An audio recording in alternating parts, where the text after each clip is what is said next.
Welcome to this series on the fundamentals of trading and investing. Now, having been in the market for 30 years and mentoring traders and investors for about 16 of those years, I'm acutely aware of what people go through in their endeavours to try and generate a better return and also a more consistent return. I'm also aware of the extraordinary mountain of information that's out there that can just be quite overwhelming and often downright confusing. But my aim in this series is to help you cut through all that and to focus on the information and the techniques that really matter. The good news is that you can generate far better returns on a consistent basis, but you will have to be prepared to do most things differently to what your natural instincts would dictate. And that's the thing that most people struggle with. This first video is an overview and it sets some perspective for the whole series. I will explore these essential elements. I'll break them down in more detail in subsequent videos. So let's get cracking and have a look at some of the core principles that I believe are really important in trading and investing. Now, at the biggest picture level, I think you need to make a decision about whether you want to be a passive or an active investor. The choice is really based on your personality. It's based on your lifestyle desires, and just whether you're interested in managing a portfolio yourself. My advice to you would be: do not seek to be an active investor unless you're prepared to work at it. If it just doesn't interest you, then you're much better off pursuing one of the passive routes.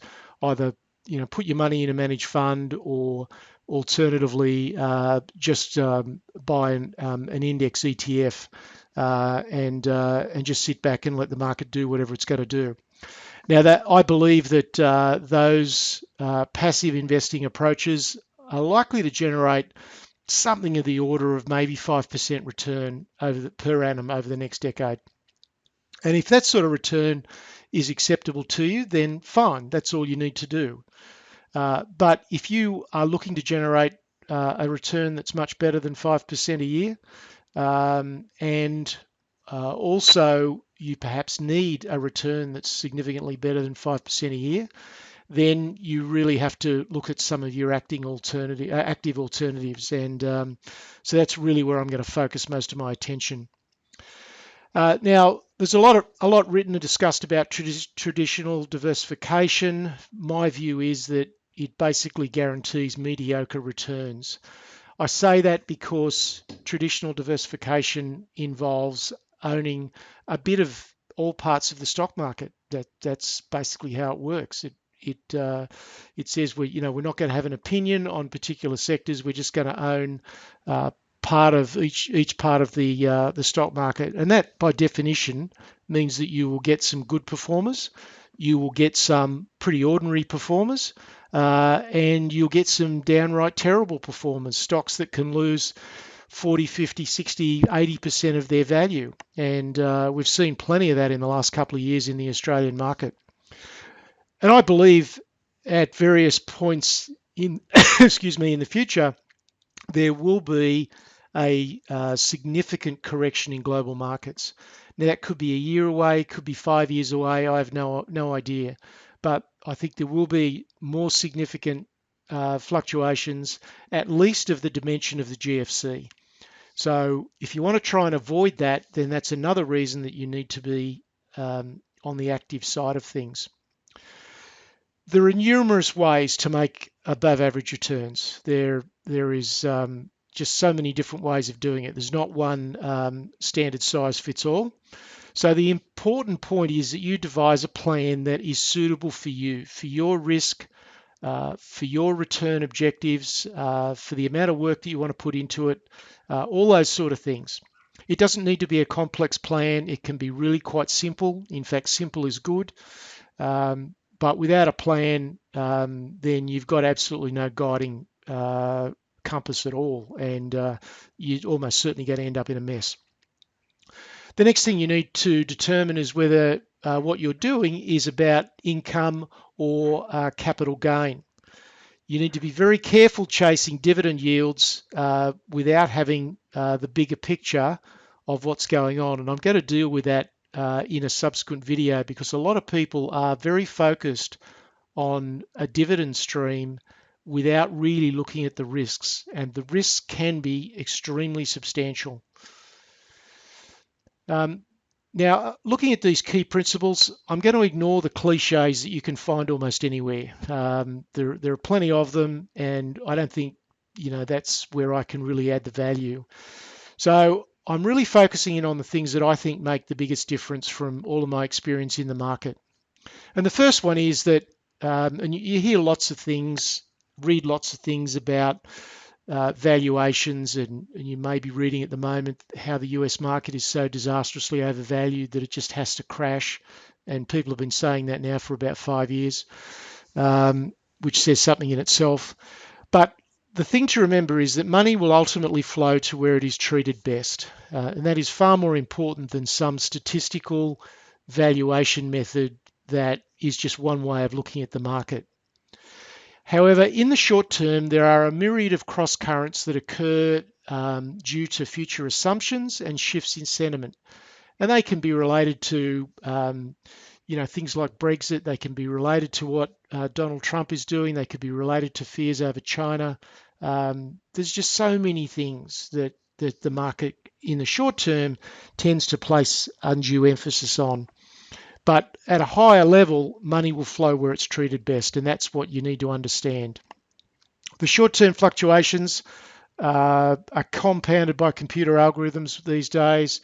Computers drive about 70% of the market activity, so the decisions are not being made by human beings.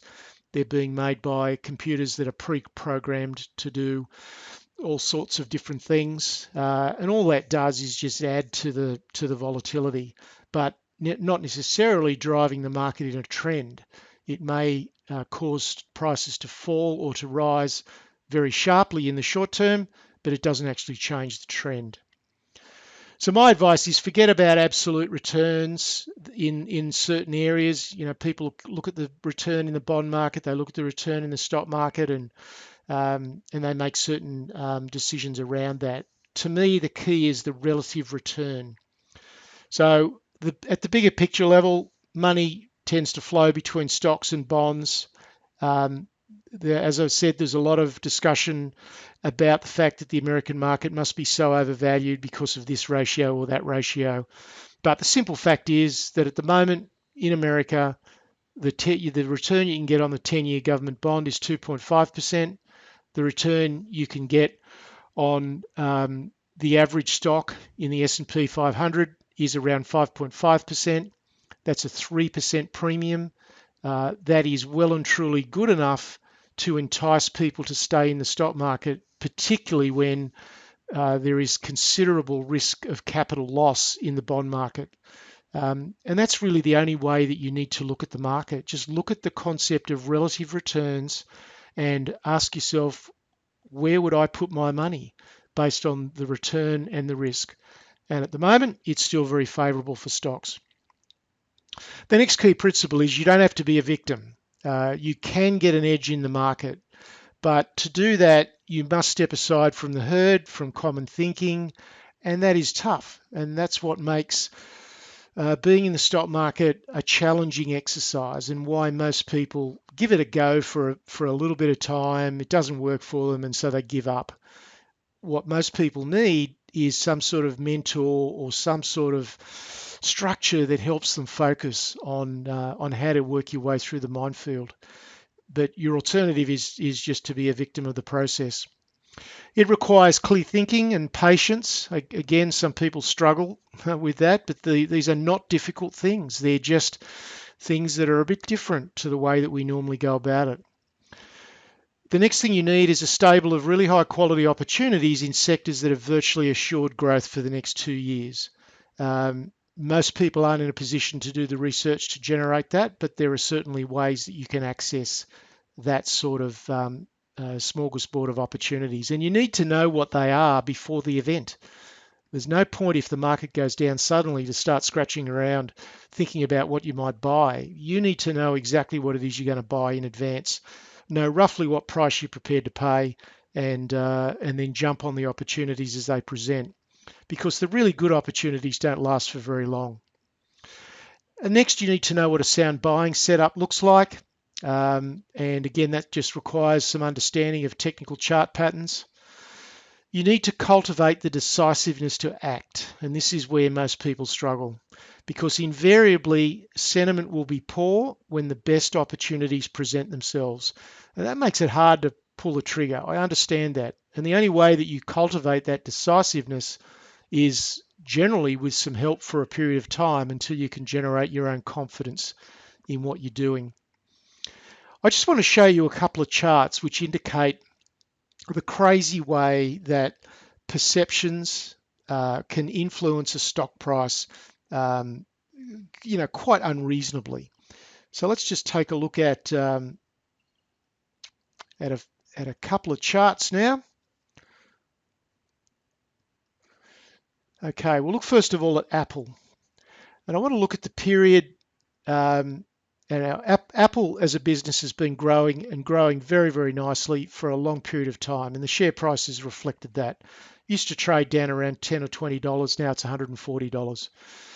And really through that whole period, if you look at the financials of Apple, the business hasn't really deteriorated at any stage. Yet starting in 2012, in September, the stock was trading at $100, and then it fell to $50. So it lost half its value in the space of 6 months. And that was purely perception. And the perception was that Apple was no longer a growth stock and therefore shouldn't be priced that way any longer. And so the price fell from 100 to 50. It then went up to $130 when people decided that, well, yeah, it still is a growth stock. The price then lost another 50% when it came back to $90. For similar sorts of reasons. Again, no change in the financials of the company. It was purely about market perception. And now, as you can see, the stock price has taken off again and set new highs again, and we're up around the 140 mark. Let's look at this is Cummins Diesel. Now they provide diesel engines to businesses around the world, and not really affected by the economy all that much, because there's a certain level of industrial activity that goes on anyway. But nevertheless, the price of Cummins diesel fell from $160 to $80, so it lost half its value, and it's nearly recovered all of that in the space of a bit over a year, as you can see, from January of 2016. So you've got to ask yourself, when the business hasn't changed very much, how can the price drop from 160 to 80 and then go back almost to 160? And this is purely about shifts in sentiment. And finally, let's look at Cisco, which is one of the world's biggest producers of hardware for internet applications. And if we look at this period here after the GFC, at the end of the GFC, the price got down to 14, which was okay. That's fair enough. Everybody was really spooked by the GFC, but the price then went from, in March 2009, went from 14 to 28, so it doubled, and then it went all the way back to 14 again by August 2011, before now advancing back to 34. Now again, this is a business that, certainly the business did not suffer these fluctuations. It didn't suddenly become twice as valuable and then half as valuable in the space of about 1 year. That's absurd, yet that's what the price did. So the edge that you can gain is understanding where the value is and understanding when to buy and when to sell. It's not particularly difficult, but if you do it as our normal instincts would dictate, then it is particularly difficult. So most of the market doesn't think, it just reacts. And if you think, then you have a big edge, and that's important. The next key principle is to get on the right side of the big trends and then have the conviction to stay with them. Yes, you may engage in some partial trading in and out, which is fine, because all trends get ahead of themselves and then they pull back. So you can use those fluctuations to best effect. But look, my message is get excited about the future, because there are always mega trends. No matter what's going on, even in the middle of the most disastrous bear market, there are always mega trends. And some of the big mega trends at the moment revolve around technology, driverless cars, around the Chinese internet explosion. There is mega trends regularly coming about. So get excited about the future. Don't be daunted by what might happen, that at some point in the future there will be a substantial market correction. Because as I present in my weekly videos, there are very, very simple ways to avoid those major downturns in the market. The next key principle is forget trying to pick the close to the top and close to the bottom. Just shoot for the middle 80%. And again, I've covered this in weekly videos. Target a high reward compared to the realistic risk of what you're doing. That's what investment in the stock market is about. When your opportunity to make a lot more money than what you can potentially lose is great, then go ahead and do it. And I'm speaking based on fundamental merit and fundamental value, and also on technical patterns. There's a lot you can read into technical charting. The next key principle is don't trade the whole market all of the time. You shouldn't be looking at the whole market. You want to build layers to your edge. You can do that by choosing the sectors that have got the strongest drivers, that have the current momentum. Within those strongest sectors, you can then identify the strongest stocks. You can then use entry methods to enhance your return for risk. And then finally, you can adopt various management methods to, again, just enhance your return while minimizing your risk. So you just build layer upon layer upon layer to your edge. Engage in intelligent diversification. And as I indicated earlier, there will be a video devoted to what that is. If you follow the media, you are dead. So stop doing it. I don't know what you read. Yes, it's fine to be aware of what's going on, but too many people get influenced by what they read in the media, which is mostly scare campaigns, and it's almost 100% wrong at the key turning points in the market. 98% of people, in my experience, need guidance from someone who does the hard yards, who does this full time, and therefore is able to retain a sharp perspective on what's really going on. So if you're following the media and it's influencing you, then I suggest that you cut yourself off from it. Now there are various examples that I'll provide, and I'll do those in subsequent videos. The next thing is the quality and risk are vital. Know what real quality is, and again that requires a lot of research, and understand what a fair price is. And then once you've established those things, then ideally buy below fair value.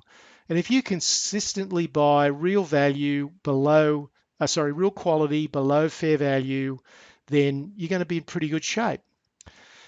But look, if the price is rising and it's still fair value, so you're not able to get a real bargain, then buy it. Because one of the mistakes that a lot of investors make is that they want to try and get a real bargain, and they miss out on some stunning buys. And I think Warren Buffett's famed for saying that he'd rather buy a great stock at a fair price than a poor stock at a great price. And I think that's pretty good advice. I always look for a potential reward at least 3 times the risk. And if you can't find that, then don't do anything. If you buy a market that's got a high PE ratio, then your long-term return will be low. And that's just a cornerstone of mathematics. And that's why the likely return from stock markets over the next decade, because of where the current PE ratios are, is likely to be around about the 5% mark. And to expect much more than that is just not realistic. Now, the final point is not to invest in stocks. You want to invest in great businesses. So don't invest purely based on price. If you invest in great businesses for the long term, you'll be well rewarded, and you do some of the other things that I've talked about in this video and also in subsequent videos. You can improve the efficiency of how you use your capital by buying where upward momentum already exists. So this is coming back again to the significant benefit that you can gain from actually looking at charting patterns. So you can either buy dips in established uptrends, or you can buy with the confirmation of a new uptrend following a bear market. And currently we have both of those opportunities presenting themselves. Now, just to bring this all together, just to summarize the key points that I've made, and just to reiterate what I said at the start, I've avoided the old cliches. I've avoided the key investing principles that I'm sure you've read many times over, the quotes from Warren Buffett. And I've really distilled it down to what I believe are the absolutely key things that typically you don't tend to see too much in the media. So if I can just pull some of those together, these are the really important messages I'd like to leave you with. Firstly, money flows to where it's treated best. There's no question about that. And so therefore you should ignore the commentators that trot out all sorts of ratios and relationships. It's simple. It's as simple as money's going to go where it's treated best.